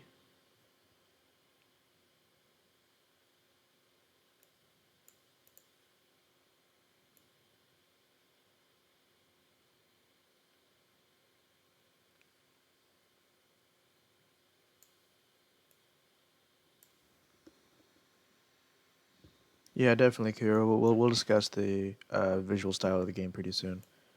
So we want this to be like right up here. So when it's rotating, do we just need to move it up? Looks like we do. So we'll record, get that up. Okay, so it's gonna be up and to the left. We want that to be in generally the same position. It is a bit too far forward. Move it back just a bit.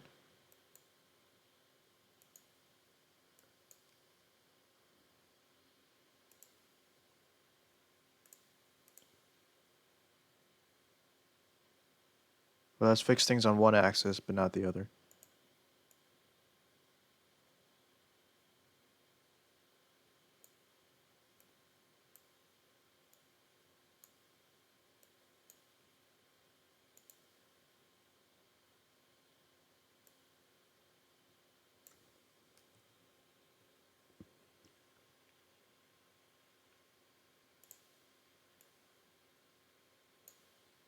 Go ahead and move this back into place.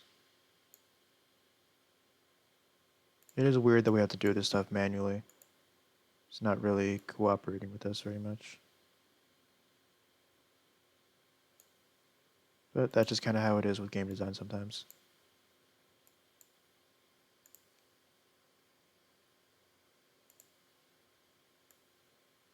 Just a bit farther up, a bit forward.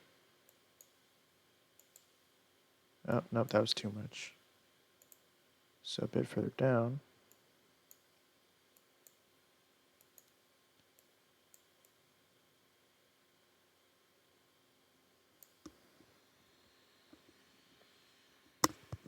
Since this will be completely redone with this rod I made later, how much does this even matter? That is true. We don't really need to do a real animation. I guess I was kind of I was kind of excited to really put that all together.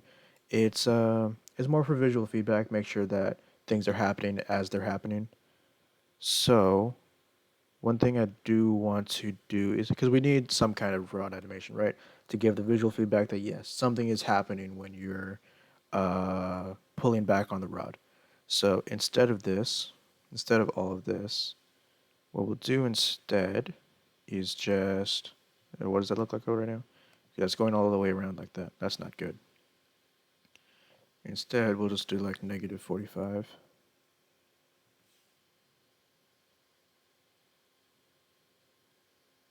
Move this back into place. Should that just be 0, 0? Oh, I guess not. Make it fly halfway across the screen and back. Well, we could do that, you know. That is something we could do. And that would be effective. That would definitely be something that tells you that yes, you are doing something right now.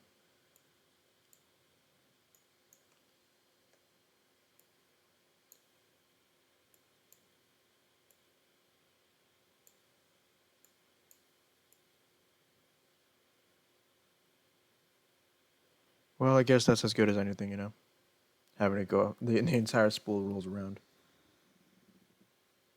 Alright, so we have rod reel. We're going to make a transition right here.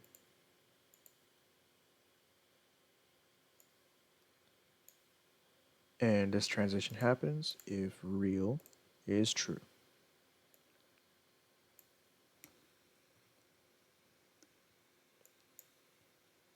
I also do want to double check that we made an exit for this to make reel false.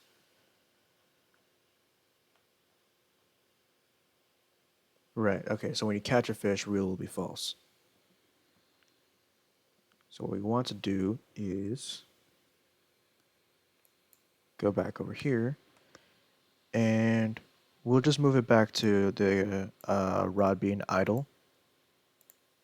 And we'll do that when reel is false.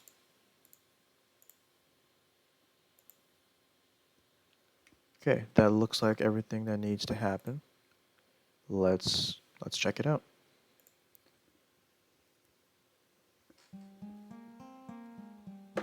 Okay, so we are going to pull back the rod, let it go, and at some point, in our experience, after about 30 seconds, it's going to have the rod be tugged, and we can start reeling it in. So let's get right on that. Yeah, there we go. It's a bit more. And yeah, we're reeling it in right now. Hey, we caught it. There we go. Very nice, guys. And that's catching a fish. Well, another thing we can do is go ahead and create a public variable that displays on screen how much fish we have in our cooler, for example. That's more just for, again, for visual feedback, making sure that, you know, stuff is actually working properly. Maybe some casual swaying while waiting for a catch. Yeah, that would work. There's an idle animation like swaying back and forth like, ooh, I'm waiting for a fish. And I'm also very bored. Those of you who weren't here earlier, we also did stuff with the FOV. I know someone was saying that when we put that in the game, I think that was last stream, it's about 2 weeks ago, they were talking about like, oh yeah, when you're sprinting, we want an FOV change, you know, make the FOV zoom out a bit so that you can see it, that like you have more visual feedback. The stream again was a lot about visual feedback, making sure that things are happening on screen. Was that you, Kiro? That's good. Because again, a lot of things we did today were about visual feedback. When you crouch now, you actually shrink down so that you have a smaller hitbox more, and you go a bit slower. And then when you pop back up, and when you're walking, you have the normal FOV. Okay, this is causing some issues here.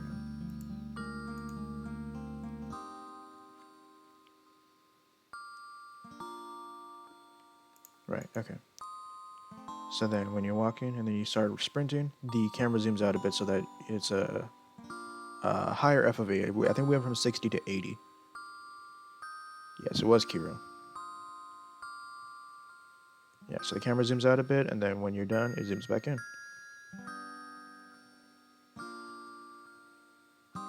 Technically, zoom in, zoom out is not the right term for this. It's just changing the FOV, increasing and decreasing the FOV.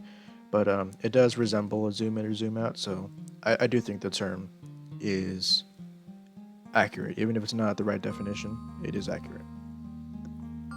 Any plans to make a placeholder player model? Is that even needed? Well, I do want the player to have visible hands due to story relevance that we have in the document. I'm not going to elaborate on that here, but those of you who have read that document, you know exactly what I'm talking about why we need his hands in the game. Other than that, probably like some basic arms and a torso. So if you look down, you can see your torso.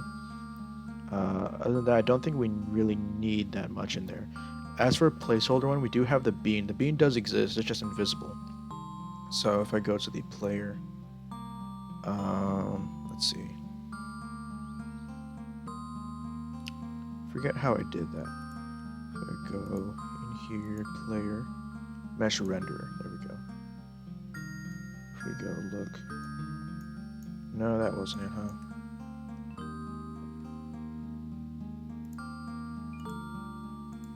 Oh, that definitely wasn't it. The player is flat now.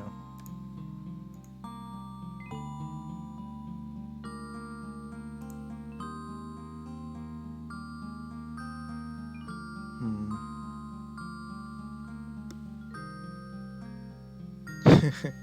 The bean, the board, yes. So the bean does exist still. He's a bit contorted, as it were. Um, but yeah, he's being put through a lot of physical torture. We should probably let him be. Leave him to his own. He's recovering.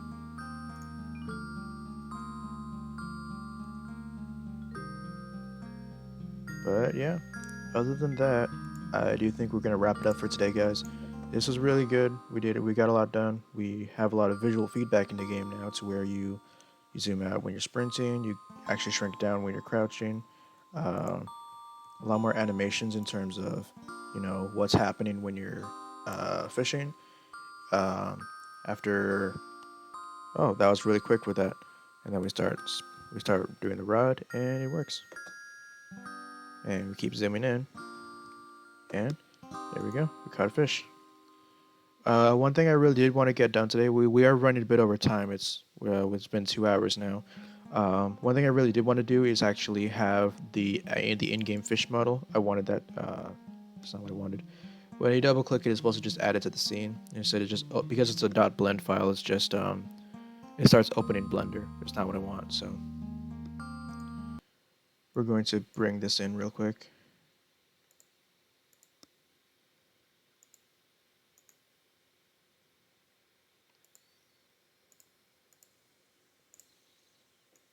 Right. So I did want to have. Yeah, he is chunky.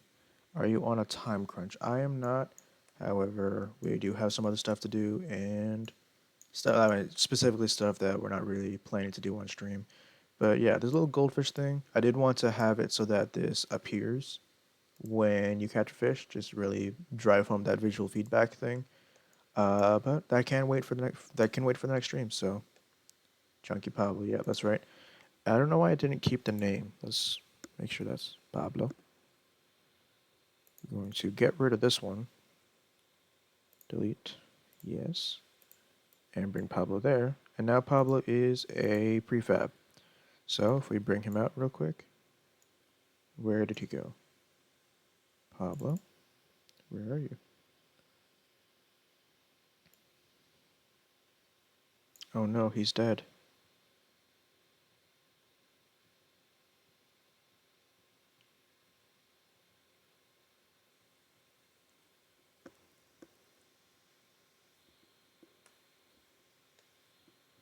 Um, that's weird. Well, Pablo's dead. That's an interesting way to end the stream, but that is going to be the end of it. Thank you guys so much for tuning in. This will go up on our YouTube channel. Yeah, it's Game Geek underscore Studios, I believe, or just Game Geek Space Studios. You can join us on Twitter, on Instagram. We do have a Discord server. The link should be just if you just scroll down, all our links should be down there. If not, someone can help you find it. Um, Join us in places; it does help out a lot. And you guys stay fishy out there. I will catch you guys next time. Yep. See you guys later.